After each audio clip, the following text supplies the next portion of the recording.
fêtes, très bonnes fêtes à ceux qui fêtent Noël et même pour ceux qui ne fêtent pas Noël mais qui seront en vacances. Je vous souhaite une très bonne fête. Prenez soin de vous. Alors, dans cette nouvelle série, il s'agit de quoi exactement? La nouvelle année va démarrer dans quelques jours. Vous savez, très souvent, je me souviens, à la fin de l'année, on prenait toujours de nouvelles résolutions, comme quoi l'année prochaine, je vais perdre 5 kilos, je vais perdre 10 kilos, je vais faire ci, je vais faire ça.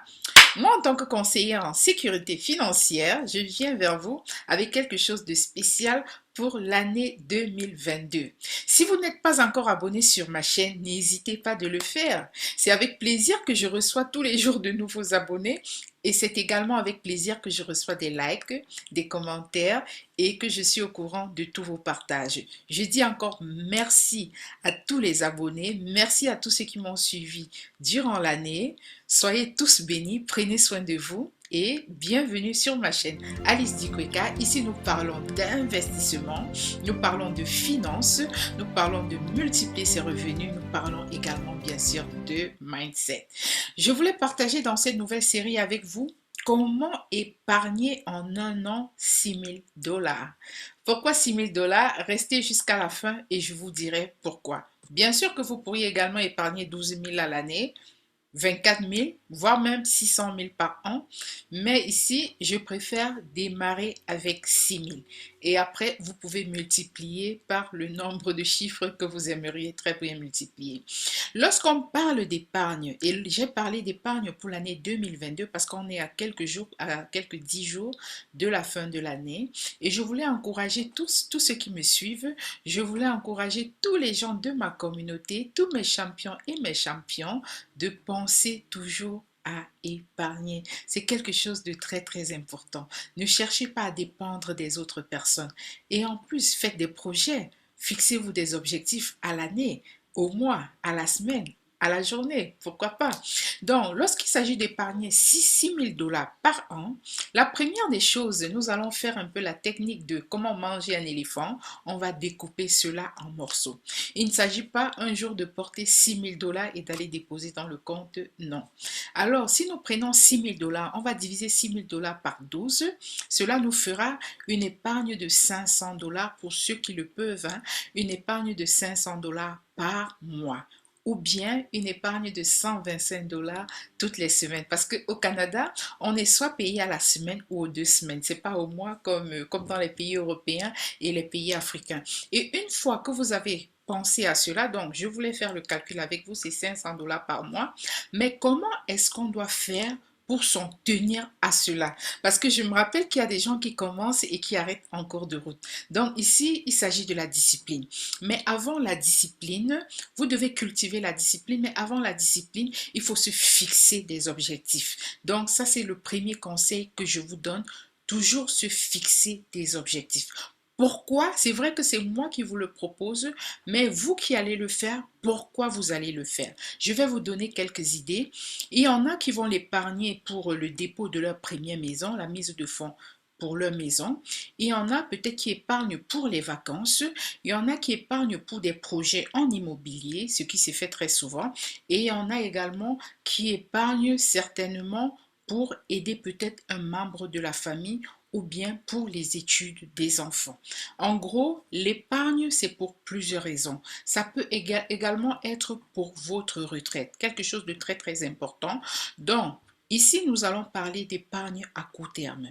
C'est vrai, moi, très souvent à mes clients, je leur enseigne l'épargne à court terme, à moyen et à long terme. Donc là, nous sommes dans du court terme parce qu'il s'agit d'épargner 6 000 $ en 12 mois. Et j'aimerais que vous me donniez le rapport en décembre, donc vers le 25 décembre 2022, que vous me dites si vous avez pu réussir le challenge.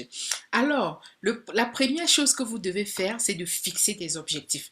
Si possible, les écrire sur un papier. Et en parlant des objectifs, quelqu'un me demandait si j'avais une page Instagram ou IG, comme on appelle ici Instagram. Donc, j'ai une page Instagram, vous pouvez le voir là en haut. Et vous pouvez me suivre également sur Instagram parce que sur Instagram, pendant toute l'année, je vais vous donner des astuces sur comment fixer des objectifs, comment écrire ses rêves sur papier, fixer les objectifs et les accomplir. Donc, n'hésitez pas de vous abonner sur ma chaîne Instagram et de me suivre en ce qui concerne les objectifs. Parce que tout au cours de l'année, toutes les fois lorsque je vais vous parler d'un sujet, vous allez remarquer que je vais toujours demander si vous vous êtes fixer des objectifs. C'est très très important parce que sans vision, sans objectif, vous allez aller dans tous les sens. Vous ne serez pas discipliné parce que pour se discipliner et on se discipline parce qu'on a un objectif et on s'attache à cet objectif parce qu'on s'est dit, voilà, l'objectif doit être atteint à tel moment. Donc, lorsque vous avez fixé ces objectifs et que vous avez commencé à faire l'épargne, la deuxième astuce que je vais vous donner, c'est de faire des virements automatiques. Ça va vous permettre de ne pas oublier, parce que dans le train-train quotidien, on peut oublier, mais également, ça peut arriver qu'on soit un peu tenté. Vous savez, il y a les tentations. Donc voilà, donc vous allez programmer des virements automatiques pour ceux qui reçoivent le salaire à la semaine. Vous programmez des virements juste après l'entrée de votre salaire. Et pour ceux qui reçoivent aux 2 semaines, vous programmez des virements automatiques aux 2 semaines. Et c'est très important. Donc, je voulais en profiter dans ce deuxième point pour vous dire quelque chose. Je ne sais pas si vous connaissez l'habitude des pauvres. Chez le pauvre, ça, c'est pas une insulte, hein. C'est ce qui s'est dit dans les livres et c'est également ce que moi, je faisais. Chez les pauvres, qu'est-ce qui se passe? Ils utilisent l'argent, leur salaire, avant d'investir le reste. Mais les habitudes de riches, c'est quoi? C'est d'investir d'abord et d'utiliser le reste. Donc voilà, ça c'est une pépite que je vous donne, notez-la très très bien. Et ensuite, la troisième astuce, vous devez essayer de voir dans vos habitudes financières comment vous dépensez votre argent. Est-ce que vous dépensez n'importe comment? Donc, il s'agit là d'essayer de faire une introspection, vous analysez vous-même et voir à quel niveau est-ce que vous faites des erreurs côté finance. Moi, je vais donner mon exemple, hein. Mon erreur, généralement, c'est acheter beaucoup d'objets de déco, même si je n'en ai pas besoin. Acheter beaucoup de chaussures, beaucoup d'habits, même si je ne vais pas les porter. Donc voilà, moi, voilà le problème que j'ai identifié. Et j'essaie toujours de ne plus commettre les mêmes erreurs. Avant de faire les courses, surtout les habits, je n'en ai vraiment pas besoin parce que j'en ai tellement. Et si je vais acheter un habit, je vais me demander à quoi exactement est-ce que ça va me servir? Est-ce que j'en ai vraiment besoin? Donc voilà toujours les questions que je me pose avant de faire certains achats. Les achats comme la nourriture également, c'est vrai, on est obligé d'acheter la nourriture parce qu'après avoir mangé, tout est parti et puis il faut renouveler le stock.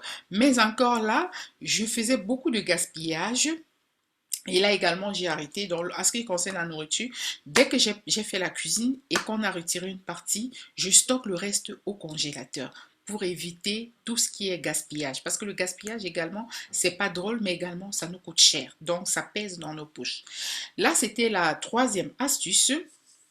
Donc, non, c'était la deuxième. Également, c'est de vérifier dans votre budget. Comment est votre budget? Quand j'ai dit vérifier votre budget, c'est d'établir un budget de la maison. Établir un budget signifie, vous devez savoir à peu près combien vous payez en loyer, donc c'est pas une surprise ou en hypothèque. Vous devez savoir combien ça coûte la popote au mois, donc la nourriture au mois. Vous devez savoir combien coûte l'électricité. Bref, toutes ces dépenses-là qui sont obligatoires, tout ce qui est garderie d'enfants. Et moi, je conseille toujours à mes clients d'avoir un fichier Excel, donc quelque chose que vous allez retrouver sur mon site, mon espace Etsy. Je vais mettre tout ça dans la barre de description. Il faut avoir un fichier Excel et dans le fichier Excel, vous pouvez noter tout ce dont vous avez besoin et toutes vos dépenses. Là, ça vous permet vraiment d'avoir une vision claire de où est-ce que vous allez financièrement parlant, parce que vous ne pouvez pas marcher sans savoir où vous allez. C'est la même chose dans les finances. Donc, vous devez savoir quand votre salaire arrive, qu'est-ce que je dois payer et qu'est-ce que je ne dois pas acheter du tout. Donc là, c'est ce que j'avais à partager avec vous. Et maintenant, dans la dernière astuce, c'est très important au Canada. Lorsqu'on épargne au Canada, il faut toujours qu'on sache dans quel véhicule est-ce qu'on épargne. J'avais parlé aux gens, par exemple, des assurances vie investissement ou des CELI. Le CELI, le compte épargne libre d'impôts au Canada, nous permet d'épargner à l'abri des impôts. C'est pour ça que j'ai parlé de 6 000, parce qu'à l'année, le montant total qu'on ne doit pas dépasser pour l'année 2022, ce sera de 6 000. Si vous dépassez 6 000, il y aura une contravention. Par contre, pour ceux qui sont arrivés au Canada depuis, vous pouvez appeler Revenu Canada et leur demander quelle est votre limite de CELI. Alors, si votre limite de CELI est de 12 000, bien sûr, vous pourriez épargner 12 000. Mais si c'est seulement de 6 000, tenez-vous-en à 6 000 seulement. Sinon, vous allez payer des frais supplémentaires comme contravention. Et si votre limite est de 36 000, why not? Allez-y. Donc, tout dépend de vos poches et également de la limite de votre CELI. Sur ce, j'espère que ce que j'ai partagé avec vous, ça vous a vraiment aidé. À nous revoir dans la prochaine édition.